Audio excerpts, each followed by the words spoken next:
Office 360. Je suis carrée, droite, juste, et que je vais au contact des gens. Avec Vocatio, nous sommes à la croisée entre entretien d'embauche et biographie, nous permettant de mettre en lumière nos professionnels capables de relever vos défis. Dans ce podcast, nous explorons leur parcours et leurs valeurs ajoutées en leur posant des questions ciblées, puis nous vous offrons à chaque fin d'épisode un résumé RH de leur profil. Aujourd'hui, nous accueillons Claire, spécialiste de la sécurité au travail, de la protection de la santé et protection incendie. Bonjour Claire, aujourd'hui on est là pour mieux vous découvrir professionnellement et pour ce faire on a une première question. On aimerait vous demander, pour chaque période de changement dans votre parcours professionnel, est-ce que vous pouvez nous expliquer la raison de votre choix ? Oui, bonjour Alison, merci pour l'invitation en tout cas. En fait, il y a 20 ans à peu près, je finissais mes études, c'était une licence professionnelle responsable qualité dans les filières fruits et légumes. À la suite de quoi, j'ai travaillé pendant 6 ans dans différents secteurs qui n'étaient pas forcément en lien avec les filières fruits et légumes, et en agroalimentaire, en cimenterie, au ministère de l'Agriculture. Tout ça en France, essentiellement en qualité et dans la mise en place de normes ISO. À la base, qu'est-ce qui vous a poussé à aller dans cette voie au début plutôt que pompier ou je ne sais quoi ? Ouais, alors j'ai voulu faire pompier quand j'étais petite. Non, mais oui, bonne question. En fait, j'ai toujours été, je pense que c'est un peu de famille aussi. En fait, j'ai toujours été très rigoureuse et très carrée. Donc, je pense que tout ce qui est normatif, ça me plaît, en fait. Voilà. On m'a toujours surnommé l'inspecteur des travaux finis. Donc, je pense que ça vient de là aussi. Voilà. Ok, donc c'est un peu... vous aviez un certain profil. Ouais, exactement. Ok. Tout à fait. Ensuite, en 2012, j'ai travaillé chez Lafarge en France, dans l'une des plus grandes carrières. Et c'est là qu'en fait est né mon attrait, mon intérêt pour la sécurité au travail. Qu'est-ce qui vous a fait changer, de vous dire, maintenant, c'est vraiment la sécurité au travail qui m'intéresse ? En fait, on devait quand même aller en production, chercher les échantillons d'enduit mortier-colle. Aussi, je faisais des petites missions en carrière où il y avait les tirs de mines qui se faisaient pour les détruire la carrière, du coup.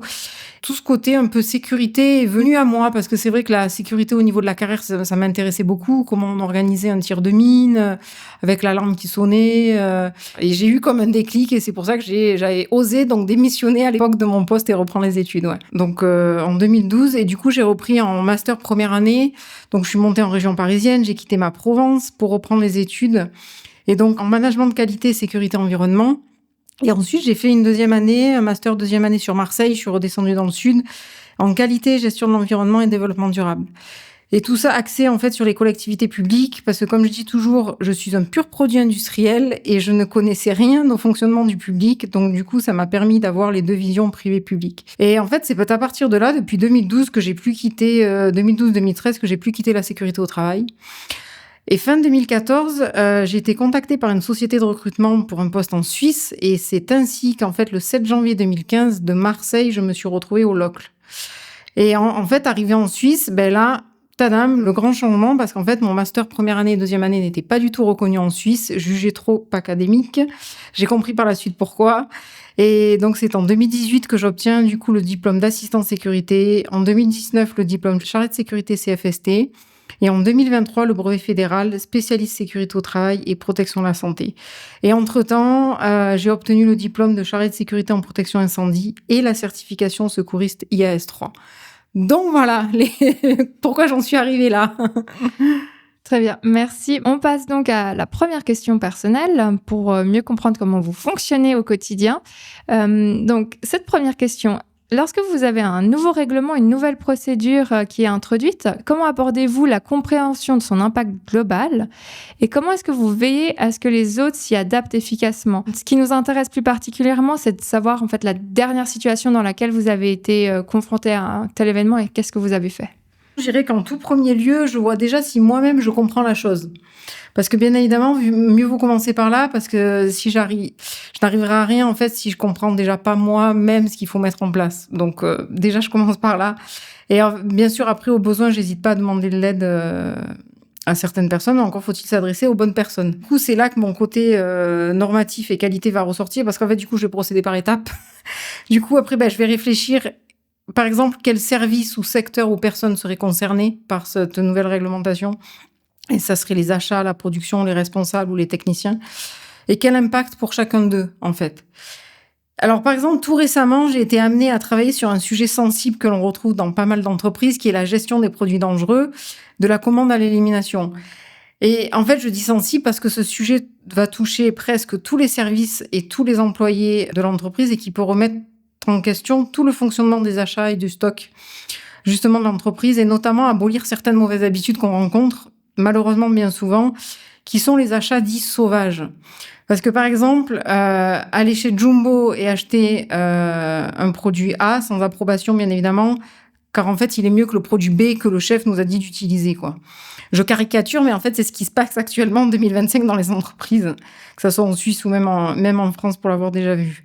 Donc, j'ai moi-même créé une procédure, en fait, bien évidemment, selon la réglementation en vigueur. J'ai détaillé tout un flux de la commande à l'élimination, avec qui est responsable de quoi, parce que c'est très important, le qui fait quoi et à quel moment, surtout. Et après, pour ce qui est du fait que les autres commandes s'y adaptent efficacement, en fait, c'est très simple. Qu'est-ce que j'ai fait? Du coup, cette procédure, en fait, je l'impose pas. Je l'ai pas imposée. En fait, oui et non, mais en fait, je l'ai pas imposée telle quelle que je l'ai écrite. En fait, ce que j'ai fait, c'est que je l'ai revue avec les services et les personnes concernées. Du coup, je leur ai expliqué ce qu'il faut d'un point de vue légal. Moi, j'amène mon côté légal. Et après, je leur donne carte blanche, en fait. Carte blanche pour qu'ils s'approprient la procédure, la nouvelle réglementation. Ce flux-là de gestion, en fait, de commande à l'élimination, ça soit leur propre flux qui se l'approprient. Ça soit leur création. Parce que moi, en fait, je suis pas sur le terrain. Je sais pas ce qu'ils font les gens d'opérationnel. Donc, chacun son job. Et ça, je suis très respectueuse de ça. Donc, du coup, moi, j'apporte le côté légal et eux, ils apportent le côté opérationnel. En fait, c'est très simple parce que plus vous impliquez les gens, plus ils se sentent valorisés. On est tous pareils, hein. Et plus ils s'adapteront, en fait, au changement. Et ça, je l'ai remarqué. Voilà. Maintenant, est-ce que vous pourriez nous raconter un exemple de comment vous avez mené d'autres personnes à adopter un comportement plus sûr et plus conforme, alors qu'elles se montraient réticentes? Donc, dans un exemple par rapport à ce que vous avez dit avant, où la personne n'a pas forcément envie de rentrer dans votre démarche d'implication, comment est-ce que vous avez réussi à les influencer tout en maintenant une relation de travail positive? Oui, justement, c'est ce que j'expliquais avant, et c'est comme vous dites, tout passe par l'implication, en fait. Il faut impliquer les personnes, on n'a pas le choix, il faut leur demander leur avis. Et ça les fait sortir de leur quotidien aussi, les gens sont contents, surtout si vous adressez à quelqu'un qui est tout le temps derrière un bureau. Enfin voilà, ça les fait un peu sortir la tête du guidon, on va dire. C'est surtout très important avec ces gens-là, parce que c'est eux qui connaissent l'opérationnel, c'est eux qui vont faire le job après derrière. En fait, moi, j'arrive donc, on doit mettre ça en place. D'un point de vue légal, il faut ça, ça et ça. Et en fait, du coup, je leur demande comment vous feriez. Quelle est la meilleure méthode pour vous, pour que votre travail soit efficace par rapport à un point de vue légal, quoi, pour arriver à combiner le légal avec vous, votre opérationnel, et pour pas que le légal, en fait, vous empêche de travailler. Donc, du coup, en fait, j'arrive avec ces questions-là. Et après, du coup, je les accompagne et je bosse avec ces personnes-là. En fait, tout est une question de relationnel avec la personne, avec les personnes, et j'ose même dire que c'est un jeu de séduction. Pourquoi ? Parce qu'en fait, il faut séduire la personne en face de vous pour la faire adhérer à vos idées. Le rapport de force, ça fonctionne pas. Ça dépend avec des gens, mais en général, ça ne fonctionne pas. C'est-à-dire que si en face, vous avez un petit roquet, oui, vous pouvez crier plus fort que lui, mais à un moment donné, ça va pas fonctionner. Le truc, c'est qu'en fait, j'ai toujours et encore aujourd'hui travaillé essentiellement avec la jante masculine. Ça m'a jamais dérangée. Et en fait, j'ai toujours remarqué que c'était drôle parce qu'avant de s'intéresser à mes problèmes de sécurité quand j'allais les voir, ils étaient plus intéressés à savoir pourquoi une femme comme moi, petite, là, du haut de 1m58, en fait, faisait de la sécurité. Et surtout, comment j'en suis arrivée là. Pourquoi une femme qui se retrouve au milieu d'une usine de production, ou même j'ai bossé à l'étranger sur des barges au Bénin, au milieu d'hommes. Donc du coup, à partir de là, je me disais, alors pour l'instant, le côté professionnel, on va le laisser de côté. Mais pas de souci, ok, le scénario est lancé. Je parle de moi, de ma vie, et puis après, du coup, je vais embrayer. C'est là que j'embraye sur mes problèmes de sécurité. J'ai envie de dire peut-être comme un peu une anguille, quoi. Voilà. Et parce que c'est vrai qu'en fait, surtout dans mon cas, j'ai toujours remarqué, en fait, une femme dans un environnement masculin, ça interpelle toujours. Mais en général, avec le sourire, il y a tout qui passe. Voilà. Donc voilà, mais je vais surtout sur l'implication des personnes, ouais. Ok, et vous avez un exemple, une dernière situation où il y a quelqu'un qui était récalcitrant? Mais même si les gens sont récalcitrants, je suis quand même assez teigneuse, beaucoup teigneuse, je le reconnais. Donc du coup, je lâche pas l'affaire même avec la personne. Voilà. Après, vous arrivez quand même dans le futur, si jamais il y a quelque chose, à pas devoir toujours réimpliquer la... Non. C'est vraiment exceptionnel quand j'implique la hiérarchie derrière. Mais aussi le fait d'impliquer la hiérarchie, en fait, tout est imbriqué parce que si on prend une pyramide, ceux qui sont en dessous, en fait, du coup, s'ils voient la hiérarchie impliquée, justement, eux, ils vont s'impliquer après derrière. Voilà. Ils vont se dire, ah, ok, c'est bon, mon chef est impliqué, c'est pas du bullshit, donc du coup, moi, je vais pouvoir m'impliquer aussi, quoi. Voilà. Ok, très bien, merci. Et donc, dernière question. Si aujourd'hui vous avez un project manager ou un directeur devant vous, quel argumentaire vous feriez pour expliquer votre valeur ajoutée dans le monde du travail aujourd'hui ? Je pourrais dire que ma valeur ajoutée, je la mène en 4 points.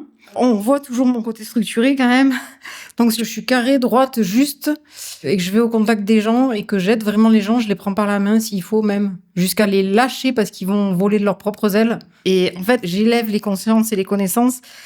Ça peut paraître prétentieux, dit comme ça, mais en fait, ça sort pas de n'importe où. Parce qu'en fait, ça m'a été dit lors d'une formation de premier secours que j'ai donnée. À la fin de la formation, je faisais un petit tour de table habituel. Il y a un des participants qui parlait pas et je le regarde, je fais, tu veux t'exprimer? Tu veux dire quelque chose? Il me dit, non, mais alors, waouh, merci pour ton éveil des consciences. Et aussi, en dernière date, c'est quand en fait, en avril de cette année, donc il n'y a pas si longtemps que ça, j'ai donné une formation pour former les futures personnes de contact en santé et sécurité au travail, les PERCO dans le jargon, comme on les appelle. J'ai reçu des super commentaires et notamment une personne qui disait que ça lui donnait envie d'aller plus loin. Et surtout que j'ai appris tout récemment que cette personne, elle allait suivre la formation assistante sécurité. Donc j'étais quand même assez fière de moi, je dois le reconnaître. À partir de là, je me dis que les objectifs sont atteints et que j'aide les entreprises, quel que soit leur domaine, à éviter les mauvaises surprises lors des contrôles des autorités. C'est à présent le temps de passer à notre appréciation. Nous avons pu définir le profil de Claire grâce à un test conçu et réalisé par Opsis 360.